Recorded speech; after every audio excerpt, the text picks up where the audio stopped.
Smart Women Finish Rich by David Bach. Let me tell you about Rose Bach, and trust me, her story is going to surprise you. Rose wasn't some Wall Street hotshot or corner office executive. She worked as the head buyer for wigs at Gimbel's department store. Her family never had much money, never even owned their own home. But here's where it gets interesting. Rose made a decision early in life that would change everything. She decided she was going to be an investor. So she took the money from her job, which started at just $10 a week, and quietly started buying stocks and bonds. She didn't ask her husband what he thought. She didn't wait for permission. She just did it. Week after week, year after year, decade after decade, she kept at it. When Rose died at 86, this woman who started with basically nothing left behind an investment portfolio worth almost $1 million. Now, her story isn't just about accumulating wealth. It's about something deeper, something her grandson, David Bach, would eventually share with millions of people around the world. It's this beautifully simple truth. You don't need to start rich to become an investor. But once you start investing wisely, getting rich becomes almost inevitable. That one idea is the beating heart of the book we're diving into today, Smart Women Finish Rich. This isn't your typical dry finance book. Since it first hit shelves over 20 years ago, it's sold more than 1 million copies and become the kind of book mothers pass down to daughters, friends recommend to friends. The author, David Bach, has become one of the most beloved financial writers of our generation, and it all started with the lessons he learned from Grandma Rose. Today, we're going to unpack the wisdom in these pages together. And here's my promise to you. By the time we're done, you'll see that building financial freedom isn't about complicated formulas or gambling on stocks. It's about a handful of simple, powerful habits. It's about figuring out what money actually means to you personally. And it's about realizing you already have everything you need to start building a richer life right this second. So let's jump in. Most of us have a pretty messy relationship with money, right? It feels intimidating, stressful, maybe even a little scary. For a lot of people, there's this quiet fear lurking in the background. Experts actually call it bag lady syndrome. It's this fear, even among financially successful women, that somehow it could all vanish overnight, leaving them broke and alone. Sounds dramatic, but get this. A survey found that nearly half of women earning over $100,000 a year felt this exact fear. This anxiety comes from some deeply rooted myths we've all been fed about money, myths that keep us feeling paralyzed. The first and most seductive myth is this: if I just made more money, I'd be rich. Makes perfect sense on the surface, right? The secret to wealth must be a bigger paycheck. But David Bach learned early on that this is a beautiful illusion. What actually determines your wealth isn't what you earn, it's what you keep. Think about this for a second. Over your lifetime, the average person will earn somewhere between $1 and $3 million. That's an incredible amount of money flowing through your hands. The real question becomes, what will you have left to show for it when it's all over? For most people, sadly, the answer is not much. 42% of Americans have saved less than $10,000 for retirement. Their problem isn't their income. It's their spending. There's this fascinating book called The Millionaire Next Door that proves this point brilliantly. The author interviewed hundreds of millionaires and discovered something completely unexpected. The typical millionaire wasn't some flashy executive with a glamorous lifestyle. They were what you might call all cattle, no hat people. They lived in regular houses, drove older cars, and actually described themselves as tightwads. Their secret weapon wasn't a massive salary. It was an incredible defense. They were absolute masters at keeping the money they made. Meanwhile, Bach shares stories about people he's met who were the opposite. All hat, no cattle. People pulling in hundreds of thousands a year, living in gorgeous homes, driving luxury cars, who were completely and totally broke. They had a killer offense, making tons of money but zero defense. They spent every penny and then borrowed more. This brings us to the second dangerous myth, one that's been particularly harmful, the Cinderella myth. It's this belief that someone else, a spouse, a partner, maybe a parent, is going to swoop in and handle your financial future. It's the idea that you can just sit on the sidelines of your own financial life. But reality tells a much harsher story. About half of all marriages end in divorce, and afterward, a woman's standard of living typically plummets while her ex-husband's actually goes up. Even in happy marriages, there's this unavoidable fact. Women, on average, outlive men by about 7 years. A staggering 80% of women will end up widowed. The average age when a woman becomes a widow, just 59. The truth is, whether through divorce or death, most women will eventually be completely responsible for their own finances. Counting on someone else isn't a strategy. It's rolling the dice. And the stakes are way too high. The only person you can really count on to secure your financial future is staring back at you in the mirror. So if making more money isn't the answer, and depending on someone else is basically gambling with your future, where do we even start? This is where David Bach drops a concept so simple, yet so game-changing, that it transforms everything. He calls it purpose-focused financial planning. And it starts not with spreadsheets or stock picks, but with one powerful question. What is important about money to you? When he asks this in seminars, the room usually goes silent. The first answers might be practical things: paying off student loans, buying a house, getting out of debt. But as he keeps gently probing, something deeper starts bubbling up. People start talking about values: security, freedom, happiness, peace of mind, being able to help others, spending more time with family. Suddenly, it's not about money anymore. It's about what money enables you to do. Money isn't your destination. It's the vehicle that takes you where you actually want to go in life. And you can't map out a financial plan to get you there until you know where there is. To help people figure this out, Bach created something called the values ladder. It's a simple conversation that peels away the surface layers of what you think you want to reveal what you truly value deep down. He tells this story about Jessica, a 33-year-old salesperson, married with a young daughter. She was feeling burned out, exhausted, constantly running on empty. When Bach asked her, "What's important about money to you?" her immediate answer was security. "Great," he said. "And what's important about security to you?" "It means having a sense of freedom," she said, "not feeling trapped all the time." "And what would having that freedom mean to you?" "It would mean more time," she replied, her voice getting softer. "More time with my daughter, who's growing up way too fast. More time with my husband, my friends." He kept climbing the ladder with her. Having more time would make her feel calmer, happier. Feeling happier meant she could finally take care of herself, exercise, be a better role model for her daughter. And what would that ultimately give her? "I just want to know that when I'm gone," she said finally, "I'll have lived a full life, loved well, been a good example, and actually made a difference." In just minutes, Jessica had climbed from security all the way up to making a difference. She'd uncovered her deepest values.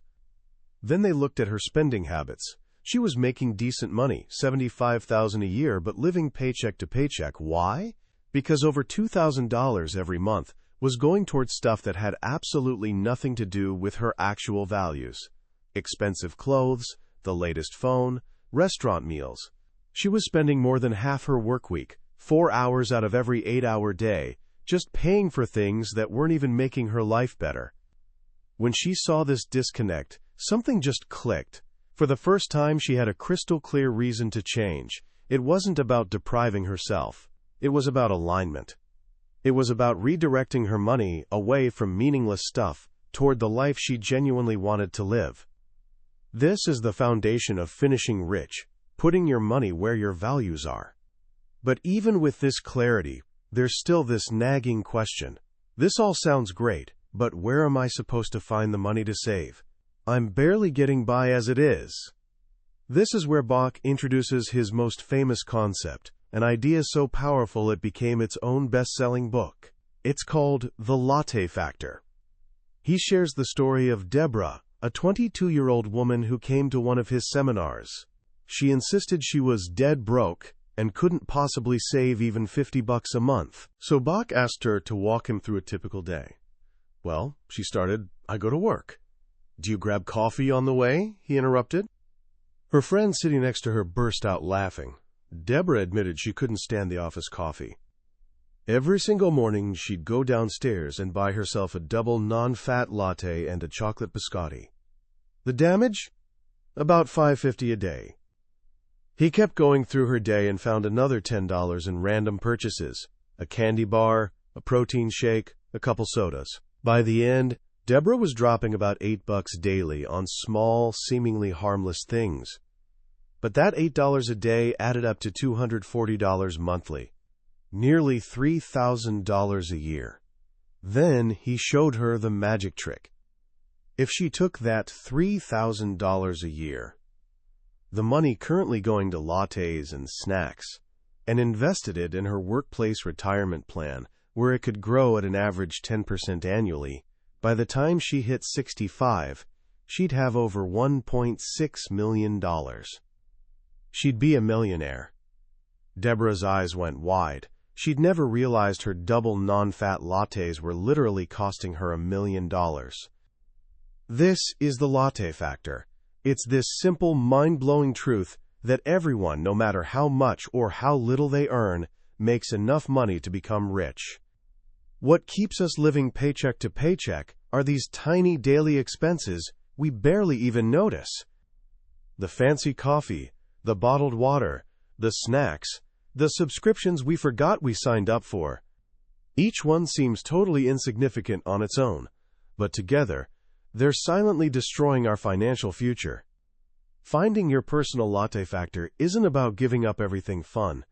It's about becoming aware of where your money's actually going. It's realizing that a few small, completely painless changes can free up enough cash to fundamentally transform your life. So how do you actually harness this? With a principle that's the cornerstone of all wealth building: pay yourself first. Before you pay your rent, your bills, your taxes, before you pay anyone else, you absolutely must set aside a chunk of every dollar you earn for your future self. This isn't a suggestion, it's a rule. Bach recommends saving 12% of your gross pre-tax income. Why 12? Because for years, experts said 10% was the magic number. But since women live longer, their retirement needs to last longer, so they need a bigger cushion.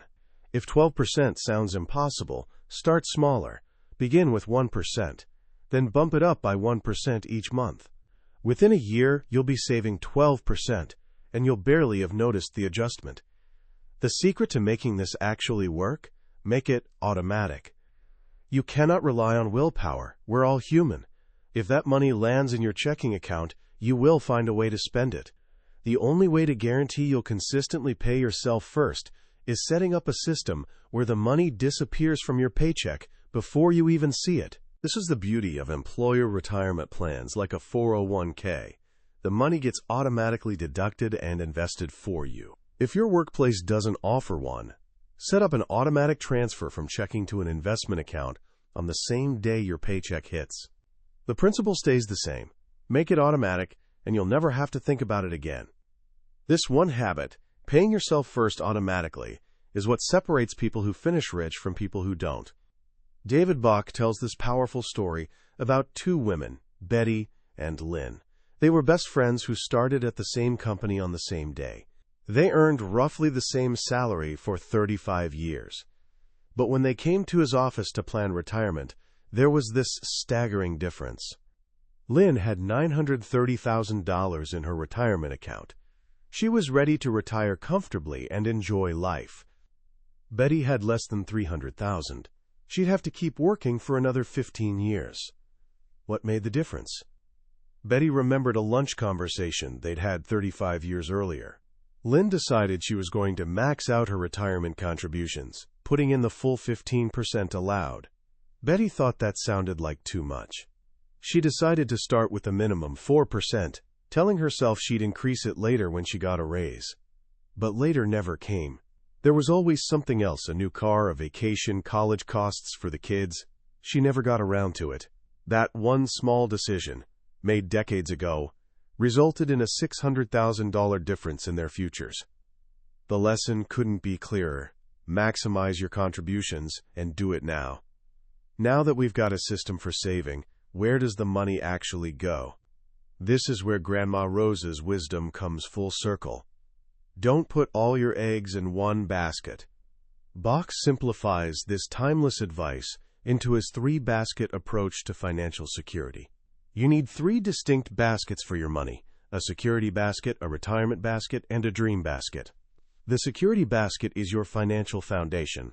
It protects you and your family from life's curveballs. It's your financial airbag. This basket has a few non-negotiables. First up, you need an emergency fund. This is 3 to 24 months worth of living expenses, sitting in a safe, accessible account like a high-yield savings or money market account, not some regular savings account earning basically nothing. This cushion gives you peace of mind and buys you precious time if you lose your job or face an unexpected crisis. Second, you absolutely must have an up-to-date will, or, even better, a living trust. 2 out of 3 Americans die without one, leaving the courts to decide what happens to their stuff and who takes care of their kids. This isn't just irresponsible. It can be devastating for the people you leave behind. Third, you need the best health insurance you can possibly afford. One medical emergency can cost tens or even hundreds of thousands of dollars and completely wipe out a lifetime of careful saving. Fourth, you need disability insurance. Your biggest asset isn't your house or your car. It's your ability to earn income. The odds of becoming disabled during your working years are way higher than dying young. Disability insurance protects that income stream if you get sick or injured and can't work. And fifth, if anyone depends on your income, children, a spouse, aging parents, you must have life insurance. It's not for you, it's a protection plan for them. Once your security basket is solid, you can focus on filling your retirement basket. This is where the money you're paying yourself first actually goes. It's your long-term wealth-building engine. The money here should be invested for growth, primarily in tax-deferred retirement accounts like a 401k or IRA. Tax-deferred is like a magic spell. It means your money gets to grow without Uncle Sam taking his cut every year, letting it compound way, way faster. Over 30 years, a tax-deferred investment can end up worth more than double a taxable one. Bach breaks down the different types of retirement accounts in plain English. If your company offers a 401k, especially with matching contributions, that's literally free money you cannot afford to leave sitting there. If you're on your own, you can open an IRA, either a traditional IRA where your contribution might be tax-deductible, or a Roth IRA where you don't get a deduction now, but all your withdrawals in retirement are completely tax-free. For younger folks, the Roth IRA is often an absolute game-changer. But here's the thing, a retirement account isn't an investment itself, it's just the container. You still have to decide how to invest the money inside it. This, Bach says, is one of the most critical financial decisions you'll ever make. For most people, especially beginners, he recommends simple, diversified, low-cost options like index funds or target date mutual funds. These funds automatically give you a slice of the entire market, so you're not trying to pick individual winning stocks. You're just betting on the long-term growth of the economy as a whole.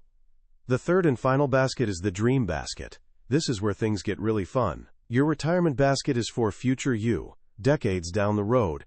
Your dream basket is for the dreams you have between now and then. What do you really want to do? Travel the world, launch a business, go back to school, write a novel. This basket connects directly back to your values. Most people let their dreams slowly die because they convince themselves they can't afford them. But you can. You fund this basket exactly like your retirement basket. Automatically, set aside a small percentage of your after-tax income each month into a separate investment account, dedicated exclusively to your dreams. How you invest this money depends on your timeline. For short-term dreams under 2 years, keep it safe in a money market account. For midterm dreams 2 to 5 years out, a balanced fund mixing stocks and bonds offers a nice blend of safety and growth. For long-term dreams 5 years or more away, You can be more aggressive with growth, using index funds or other stock-based mutual funds. By systematically funding your dreams, you transform them from vague wishes into concrete, achievable goals. You make them real, and in doing so, you fill your life with genuine excitement and passion for the future.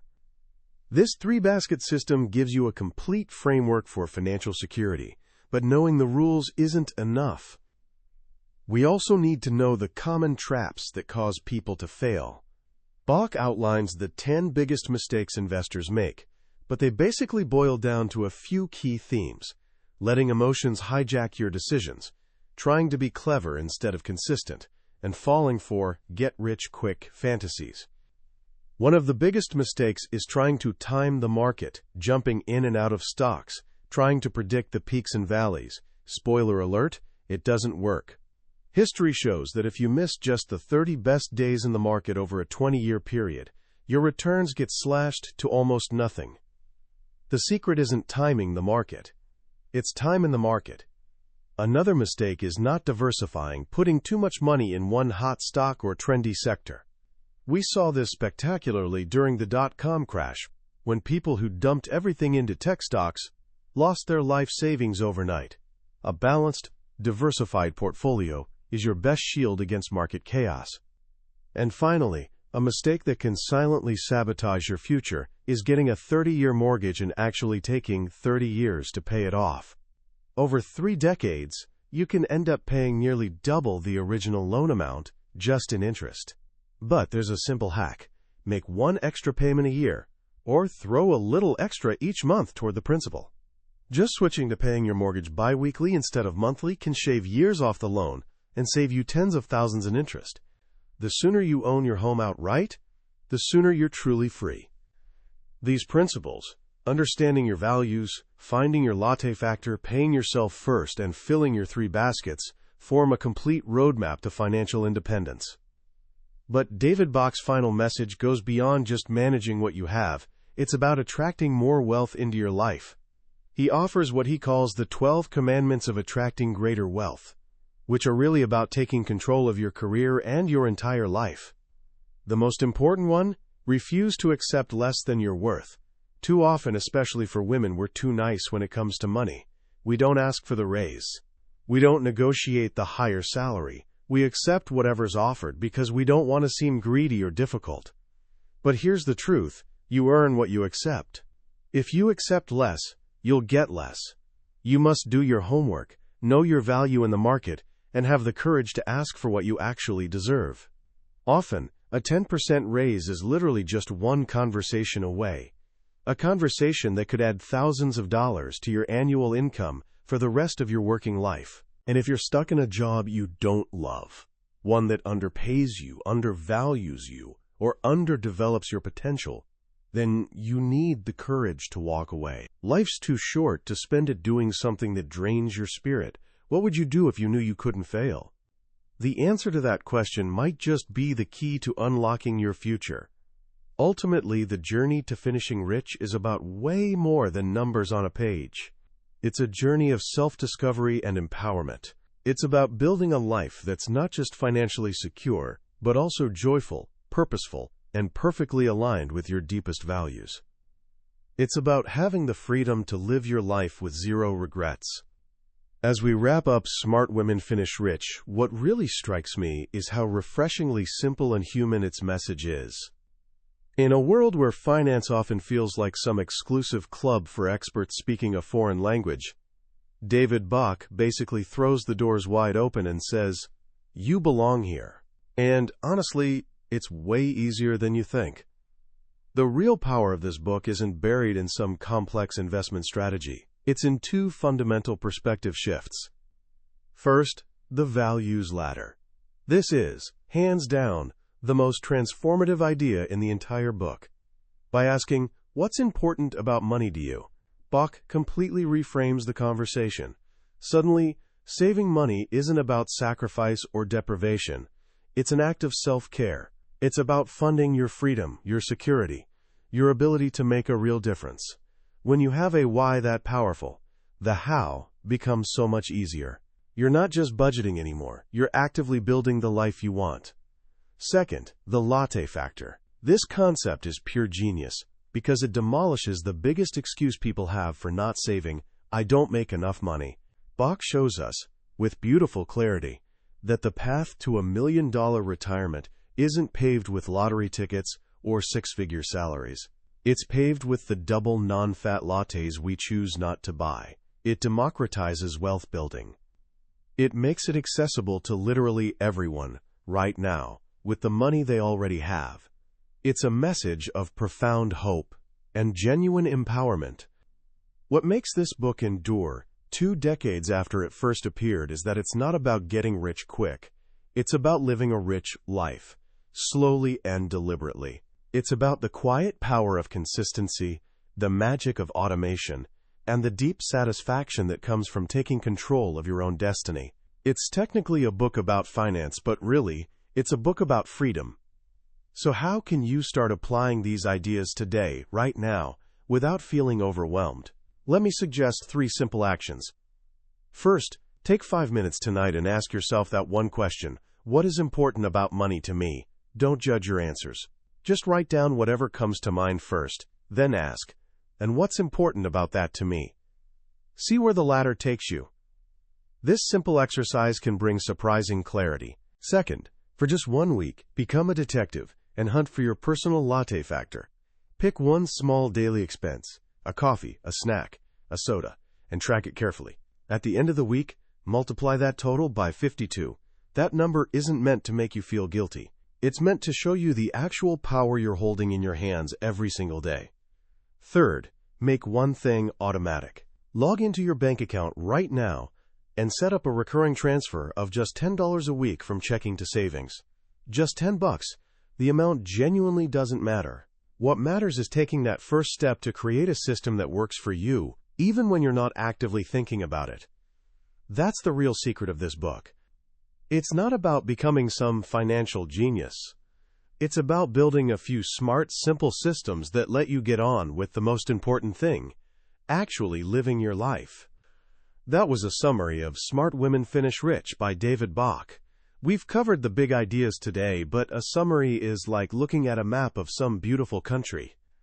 It can show you the major landmarks, but it can't let you truly experience the journey.